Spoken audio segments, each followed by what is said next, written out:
नमस्कार बंधुरा स्वागत जानाई खबर प्रतिदिन चैनलेर नतून आरेकटी भिडियोते। सामनेई लोकसभा निर्वाचन और सेई निर्वाचने बंगे बीजेपी 35टा आसने जयलाभ करबे एमनटाई मंतब्य करছেন मोदी, अमित शाह, जेपी नड्डा, शुभेंदु अधिकारीरा। আর করবেন না কেন? কারণ 2014 সাল থেকে বিজেপির যে পশ্চিমবঙ্গে ভোট বৃদ্ধি সেটা সত্যিই দাবি করার কথা তুলে ধরে। 2014 লোকসভা নির্বাচনে বঙ্গে বিজেপি ভোট পেয়েছিল 17%, সেখান থেকে 2019 এর নির্বাচনে ভোট বৃদ্ধি হয় 40% এবং 18টা আসনে জয়লাভ করে বিজেপি। তাই 2024 লোকসভা নির্বাচনে বিজেপি দাবি করছে তারা 35টি আসনে জয়লাভ করবেন।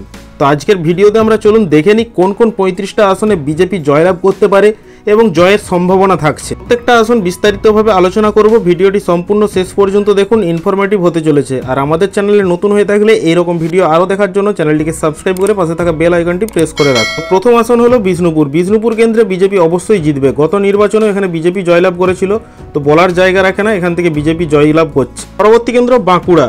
বাঁকুড়া কেন্দ্রটি বিজেপির সবথেকে শক্তিশালী একটি ঘাঁটি। এখানে বিজেপির টার্গেটের প্রথম লিস্টেই থাকছে এই কেন্দ্রটি। এখানে বিজেপি জয়লাভ করবে অবশ্যই। পরবর্তী কেন্দ্র পুরুলিয়া। গত নির্বাচনে এখানে বিজেপি জয়লাভ করেছিল, মোদি টার্গেট করছেন এবারের নির্বাচনেও এখানে বিজেপি জয়লাভ করবে। পরবর্তী কেন্দ্র বর্ধমান দুর্গাপুর। বর্ধমান দুর্গাপুর কেন্দ্রে তো গত নির্বাচনেও বিজেপি জয়লাভ করেছিল, তাই সেই আসন হাতছাড়া করতে নারাজ মোদি সরকার। এখানে আসন্ন নির্বাচনে বিজেপি সরকার জয়লাভ করবে এমনটাই দাবি বিজেপি নেতাদের। পরবর্তী কেন্দ্র বর্ধমান পূর্ব। গত নির্বাচনে বিজেপি এই আসনে হেরেছিল তৃণমূলের কাছে, তবে এবার নির্বাচনে বিজেপি টার্গেট করছে এই আসনে জয়লাভ করার এবং সম্ভাব্য প্রার্থী করতে পারেন কৌস্তব বাগচিকে। পরবর্তী লোকসভা কেন্দ্র বালুরঘাট। বালুরঘাট কেন্দ্রে বিজেপি গত নির্বাচনে জয়লাভ করেছিল এবং সুকান্ত মজুমদারের নেতৃত্বে এইবার নির্বাচনেও জয়লাভ করবে বিজেপি। তাদের টার্গেটে থাকছে এই কেন্দ্রটি। পরবর্তী লোকসভা কেন্দ্র ঘাটাল। ঘাটাল লোকসভা কেন্দ্রে দেব ও হিরণের মধ্যে একটা হাড্ডাহাড্ডি লড়াই হবে বলে আশা করা যাচ্ছে, তবে বিজেপি টার্গেট করছে তারা এই আসনে জয়লাভ করবে এবং ঘাটালের মানুষও দেবকে ছেড়ে দিয়ে এবার হিরণকে কাছে করে নেবে এমনটাই আশা করা যাচ্ছে। পরবর্তী কেন্দ্র মুর্শিদাবাদ। মুর্শিদাবাদ কেন্দ্রে বিজেপি টার্গেট করলেও এখানে জয়ের সম্ভাবনা নেই, কোনোভাবেই জিততে পারবে না, এটা মিলিয়ে নিন। পরবর্তী কেন্দ্র আরামবাগ। আরামবাগ কেন্দ্রে গত নির্বাচনে সবথেকে কম ভোটের ব্যবধানে অর্থাৎ 1143 ভোটের ব্যবধানে বিজেপি হেরেছিল। বিজেপির টার্গেট লিস্টে থাকছে আরামবাগ লোকসভা কেন্দ্রটি। এখানে যে কোনোভাবেই তারা জিততে মরিয়া। পরবর্তী লোকসভা কেন্দ্র মেদিনীপুর। মেদিনীপুর কেন্দ্রে দিলীপ ঘোষকে প্রার্থী হিসেবে নির্বাচিত করা হতে পারে এবং সেখানে বিজেপি টার্গেট করছে জয়ের জন্য। পরবর্তী কেন্দ্র হুগলি। হুগলি কেন্দ্রে লকেট চ্যাটার্জি আবার জয়লাভ করতে চলেছে, রচনা ব্যানার্জি এখানে পাত্তাও পাবেন না। পরবর্তী কেন্দ্র কৃষ্ণনগর। কৃষ্ণনগর কেন্দ্রে মহুয়া মৈত্র আবার 100% ভাবে জিততে চলেছেন, কথাটা মিলিয়ে নেবেন। এখানে সৌমেন মুখার্জি জয়লাভ করার সম্ভাবনা রয়েছে। পরবর্তী কেন্দ্র ডায়মন্ড হারবার। ডায়মন্ড হারবারে বিজেপি যতই টার্গেট করুক এখান থেকে জেতার কোনো সম্ভাবনা নেই। অভিষেক ব্যানার্জির দারুণ প্রভাব রয়েছে এই লোকসভা কেন্দ্রে এবং তৃণমূল কংগ্রেস জয়ের একটা বিরাট সম্ভাবনা রয়েছে। এর পরবর্তী কেন্দ্র কাঁথি। কাঁথি লোকসভা কেন্দ্রে বিজেপি জয়লাভ করবে এমনটাই টার্গেট করছে। দেখুন শুভেন্দু অধিকারীর গড়, বিজেপিতে যাওয়ার পর শুভেন্দু অধিকারী, এখানে বিজেপির দারুণ একটা প্রভাব রয়েছে, তাই তাদের টার্গেটে থাকছে এই লোকসভা কেন্দ্রটি। এর পাশাপাশি তমলুক লোকসভা কেন্দ্রে বিজেপি আবারও জয়লাভ করবে। দেবাংশু ভট্টাচার্য এখানে বিজেপির কাছে কোনো পাত্তাই পাবে না। পূর্ব মেদিনীপুরের এই দুটি লোকসভা কেন্দ্রে শুভেন্দু অধিকারীর যে দাপট রয়েছে এবার সেটা দেখতে পাবেন লোকসভা নির্বাচনে। পরবর্তী লোকসভা কেন্দ্র ঝাড়গ্রাম। ঝাড়গ্রাম লোকসভা কেন্দ্রে গত নির্বাচনে এখানে কুনার হেমব্রম বিজেপির প্রার্থী জয়লাভ করেছিলেন। আসন্ন নির্বাচনে এখানে বিজেপি আবারও জয়লাভ করবে, তাদের টার্গেট লিস্টে এই কেন্দ্রটি রয়েছে।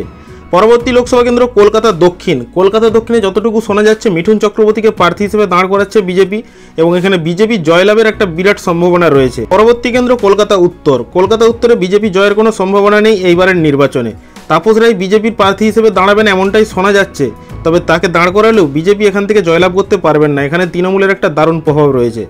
এর পাশাপাশি যাদবপুর লোকসভা কেন্দ্র। যাদবপুর লোকসভা কেন্দ্রে গত নির্বাচনে তৃণমূল কংগ্রেস জয়লাভ করলেও এবারের নির্বাচনে তৃণমূল কংগ্রেস সায়নী ঘোষকে প্রার্থী হিসেবে দাঁড় করিয়ে বিরাট বড় ভুল করেছে। এখানে তৃণমূল কংগ্রেস আবার হারতে চলেছে এবং বিজেপি প্রার্থী অনির্বাণ গাঙ্গুলি জয়লাভের সম্ভাবনা রয়েছে। পরবর্তী কেন্দ্র বসিরহাট। বসিরহাট লোকসভা কেন্দ্রটি বিজেপির টার্গেট লিস্টে রয়েছে। এখানে গত নির্বাচনে সবথেকে বেশি ভোটে জিতেছিল তৃণমূল কংগ্রেস, কিন্তু জয়লাভ করলেও এখানকার সাংসদ নুসরাত ভোটের আগে নানা রকম কেলেঙ্কারি এছাড়াও সন্দেশখালীর ঘটনার প্রভাব পড়তে চলেছে তৃণমূল কংগ্রেসের ওপর, তাই বিজেপি এখানে জয়লাভ করতে পারে, অনেকটাই সম্ভাবনা রয়েছে জয়ের। পরবর্তী কেন্দ্র মথুরাপুর। মথুরাপুর কেন্দ্রে বিজেপি জয়লাভ করবে, এটা 100% কনফার্ম। তার পাশাপাশি জঙ্গিপুর লোকসভা কেন্দ্র বিজেপি টার্গেট লিস্টে রয়েছে, তবে জঙ্গিপুর কেন্দ্রটি বিজেপি জয়লাভ করতে পারবেন না, এখানে তৃণমূলের দারুণ দাপট রয়েছে এবং খলিলুর রহমান এখানে জয়লাভের সম্ভাবনা থাকছে অনেকটাই। পরবর্তী কেন্দ্র বহরমপুর। অধীরের গড় বহরমপুরে বিজেপি জেতার কোনো সম্ভাবনা নেই, এখানে যতই হেভিওয়েট প্রার্থীকে দাঁড় করাক বিজেপি কোনোভাবে এখানে জিততে পারবেন না। পরবর্তী কেন্দ্র মালদা দক্ষিণ। মালদা দক্ষিণ কেন্দ্রে বিজেপি জয়লাভ করবে এমনটাই আসন্ন নির্বাচনে আশা করছেন, তবে জয়ের সম্ভাবনাও থাকছে অনেকটাই।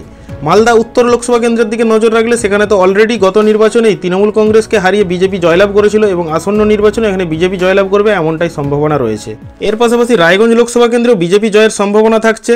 তাছাড়াও ব্যারাকপুর লোকসভা কেন্দ্রটি বিজেপি জয়ের সম্ভাবনা থাকছে এবং তাদের টার্গেট লিস্টে রয়েছে। এবং দমদম লোকসভা কেন্দ্র, এখানে বিজেপির একটা দারুণ চান্স রয়েছে জয়লাভ করার এবারের নির্বাচনে। এর পাশাপাশি বলে রাখি, উত্তরবঙ্গের যে সমস্ত লোকসভা কেন্দ্রগুলো রয়েছে সেখানে বিজেপির প্রত্যেকটা আসনে এবার জয়লাভ করতে চলেছে, এমনটাই টার্গেট করছেন বিজেপি নেতারা। তো দর্শকবৃন্দ, আপনাদের মতে বিজেপি কতগুলো আসনে জয়লাভ করতে পারবে তা ভিডিওর কমেন্ট বক্সে অবশ্যই কমেন্ট করে জানাবেন। তবে এইবারের লোকসভা নির্বাচনে তৃণমূল কংগ্রেসের দুর্নীতি, কেলেঙ্কারি এবং টাকা চুরির অভিযোগ বিরাট একটা প্রভাব পড়তে চলেছে এমনটাই আশা করা যায় এবং তাদের কাছ থেকে বেশ কিছু আসন হাতছাড়া হবে এমনটাই দাবি করছেন বিজেপি নেতারা।